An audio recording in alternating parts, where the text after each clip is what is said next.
Bonjour mes chers élèves, soyez le bienvenu dans cette vidéo à travers laquelle je vais vous présenter la troisième partie concernant le courant électrique continu.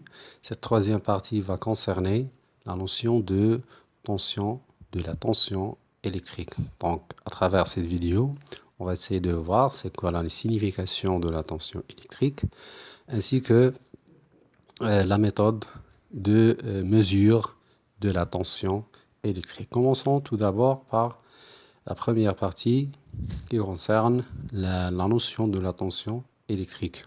Qu'est-ce que ça veut dire? Qu'est-ce que signifie la tension électrique? Alors toujours, on va procéder de la même manière avec une petite expérience. On va réaliser un circuit électrique simple contenant une pile et une lampe avec des fils de connexion. Mais la pile utilisée, c'est une pile cylindrique. Et cette pile, elle est écrite sur elle la valeur 1,5 V. Donc regardez. Donc voilà. Regardez l'éclat de la lampe. Elle est très faible. Maintenant, on va essayer de remplacer la pile de 1,5 V par une autre pile sur laquelle est signée la valeur 4,5 V. Alors regardez,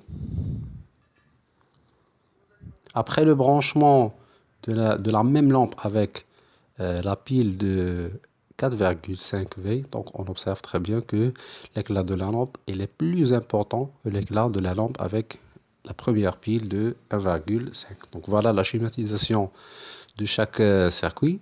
Donc le circuit 1 ou bien le montage 1, on a branché la lampe avec une pile sur laquelle est écrit la valeur 1,5 V. Le deuxième circuit, ou bien le deuxième montage, on a branché la même lampe mais avec une autre pile sur laquelle on trouve la valeur 4,5 V. Donc on a observé que l'éclat de la lampe dans le montage 1, donc il est plus faible que l'éclat de la lampe dans le montage 2. Donc la lampe dans le montage 2, il brille plus fort que la lampe dans le montage 1. Ceci est dû à quoi? Donc la cause, c'est la valeur inscrite sur la pile. Alors on déduit que la pile sur laquelle est inscrite la valeur 4,5 V donne un courant qui est plus fort, plus intense, qui a une intensité plus élevée que la pile sur laquelle on trouve la valeur 1,5 V. Donc, on conclut que plus la pile ou bien plus le générateur a une valeur plus importante inscrite sur lui, plus ce générateur va donner un courant qui est plus fort, plus intense. Alors cette valeur, ou bien les valeurs inscrites sur les générateurs, généralement, cette valeur, 1,5 V et 4,5 V, donc ils représentent une grandeur qu'on appelle la tension électrique. Alors plus cette valeur elle est plus forte, alors on va savoir directement que ce générateur va générer un courant qui sera plus intense, qui aura une intensité plus élevée. Et plus le générateur contient une valeur plus faible, on va déduire que ce générateur va donner un courant qui a une intensité qui sera plus faible. Alors, comme conclusion, alors la tension électrique, c'est une grandeur électrique mesurable et qui nous donne une information sur le courant qui va être généré par un générateur. Si la tension électrique il est inscrite sur un générateur, il va nous donner l'information sur l'intensité du courant qui va être produit par ce générateur. Mais aussi la tension électrique, on peut avoir cette tension inscrite aussi sur les récepteurs. Lorsque la tension électrique il est inscrite sur un récepteur, il va nous donner une autre information, c'est que Ce récepteur, il doit être branché à quel générateur pour que son fonctionnement soit normal.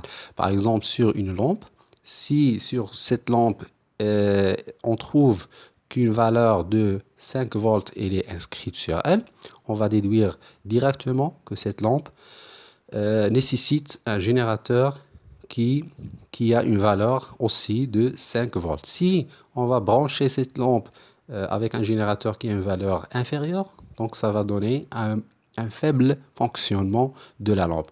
Ou bien si on va brancher la lampe avec un générateur qui possède une valeur plus supérieure à 5 volts, donc on risque de détériorer la lampe, on risque de griller la lampe, ou bien la lampe sera en panne si on va brancher, ou bien si on va la brancher avec un générateur qui possède une valeur qui est plus supérieure à 5 volts. Alors, c'est ça la grandeur qu'on appelle la tension électrique. Cette grandeur physique, elle est symbolisée par la lettre U.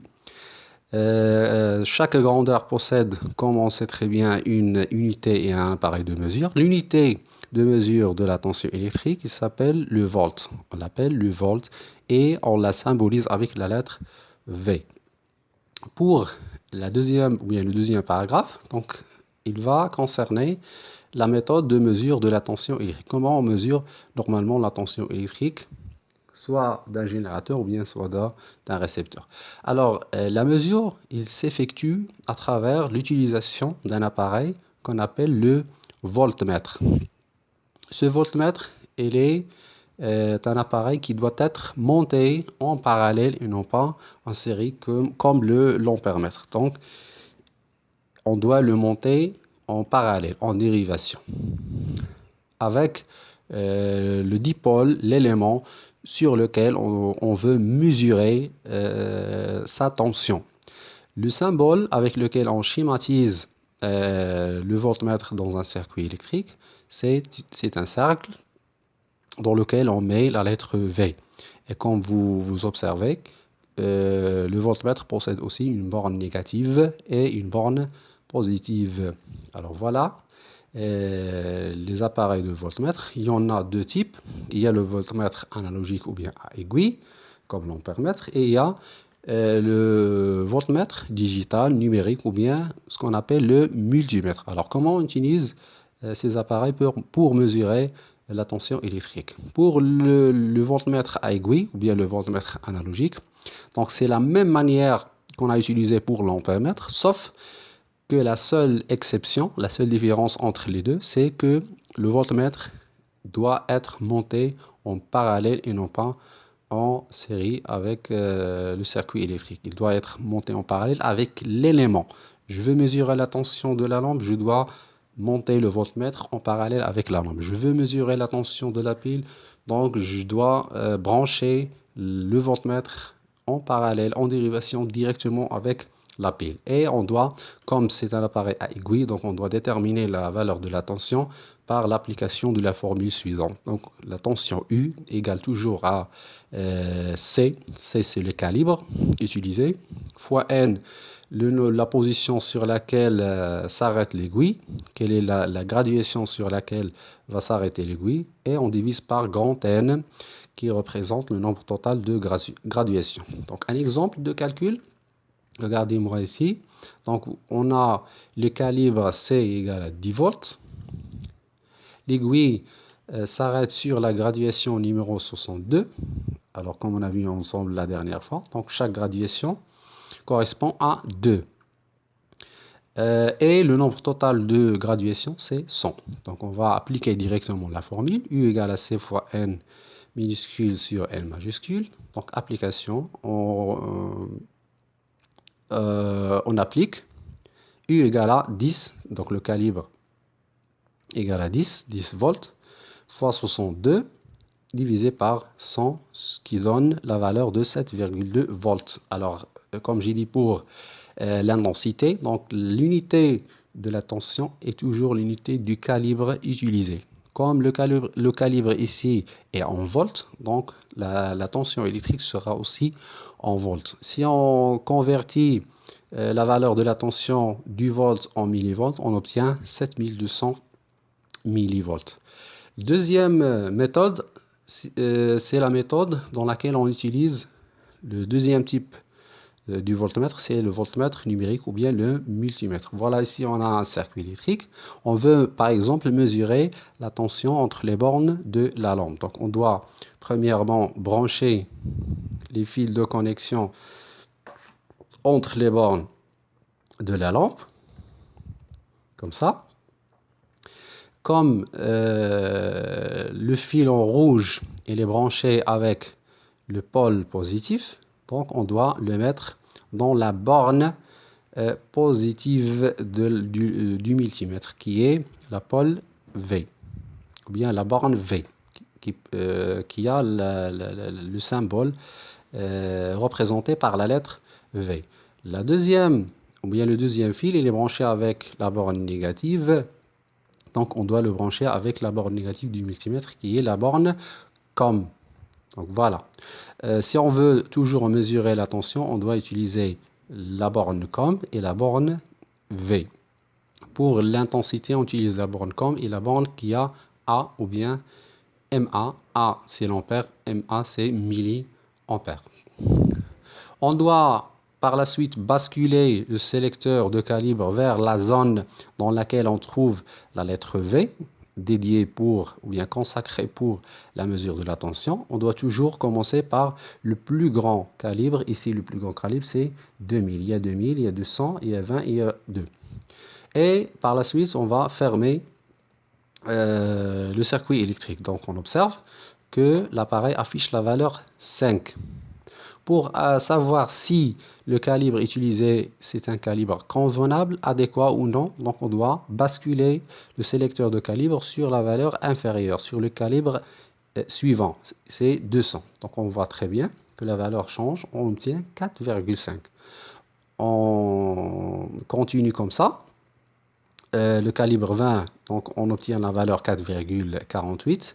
Et pour le calibre 2, on obtient 1. Ça veut dire quoi? 1, ça veut dire que le calibre, il est inférieur. Il est très petit si on veut le comparer avec la valeur de la tension. Alors, le calibre adéquat, donc ce sera le calibre 20 volts.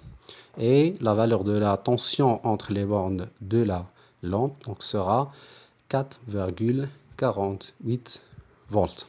Alors, voilà pour la tension. J'espère que vous avez très bien assimilé la notion de la tension ainsi que la méthode de mesure. Je vous donne rendez-vous dans les prochaines vidéos qui vont traiter les autres cours et je vous dis merci pour votre attention et au revoir.